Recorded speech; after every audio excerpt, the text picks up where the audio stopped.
Are you any good at getting contracts signed? And if you are you getting them signed by the right people?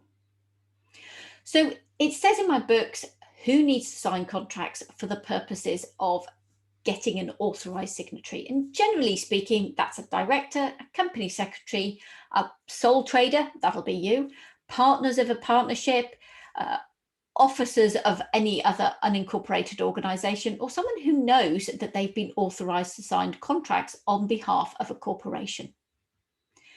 Now, generally speaking, any signature from an authorised person is good enough.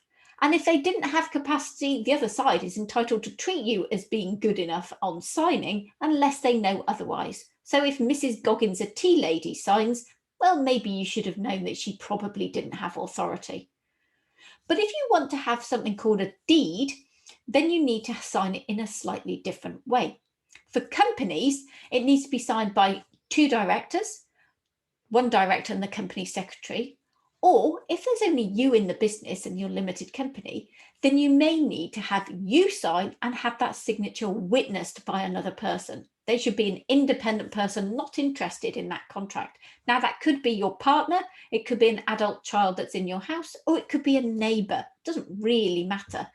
The one thing you shouldn't have when you're signing contracts is somebody who's already interested in the contract witnessing your signature. So if you've signed it as a deed, but you didn't get your signature witnessed, there was only one of you that signed it because you're only a company of one, is that actually a deed? Well, the courts will say no, because it wasn't signed in a specific way. Now, in the olden days, we used to have wax seals, company seals, we used to press, sign, seal and deliver contracts. That's not really a thing, particularly since company seals, well, there's normally only one of them somewhere. So now we've got contracts that need to be signed electronically.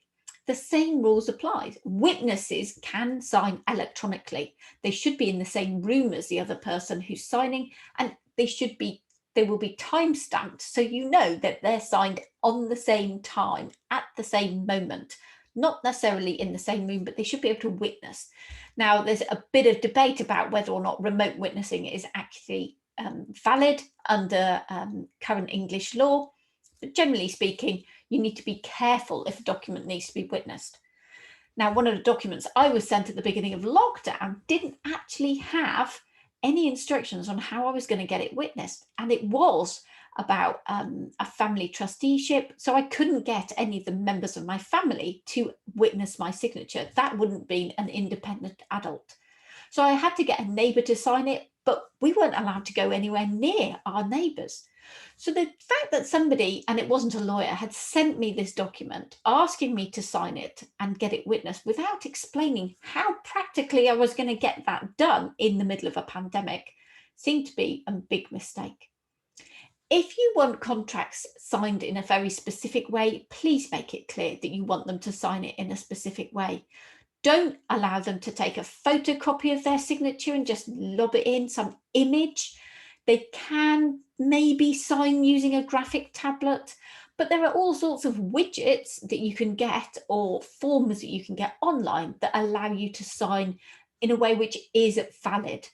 So you can have Adobe signatures, you can have DocuSign, there's all sorts of platforms that allow people to sign in a way which is considered to be a valid e-signature. So if you sign incorrectly, it could still be valid as a contract, but not as a deed. If the wrong people sign, it could be a voidable contract, so it could end up being overridden by the courts if somebody challenges it. Somebody should never sign under duress, because that again allows a contract to be avoided at a later time. But if you can't be bothered with working out the signature issues, you can just send an email to somebody with a form of contract and ask them to reply, hit reply and say, yes, I agree. And that in itself is sufficient, because an email signature, even if it's an auto-generated signature, is considered to be sufficient as a signing. If they intended to, by replying to your email, sign that contract. So there's all sorts of ways of getting contracts signed. Please try and make sure that the right people are signing. Ask a few questions. Don't leave it to chance. Chance, as you find, is not a good mistress. But do get contracts signed properly or accepted clearly before you start work. It's the least you should be doing on your projects.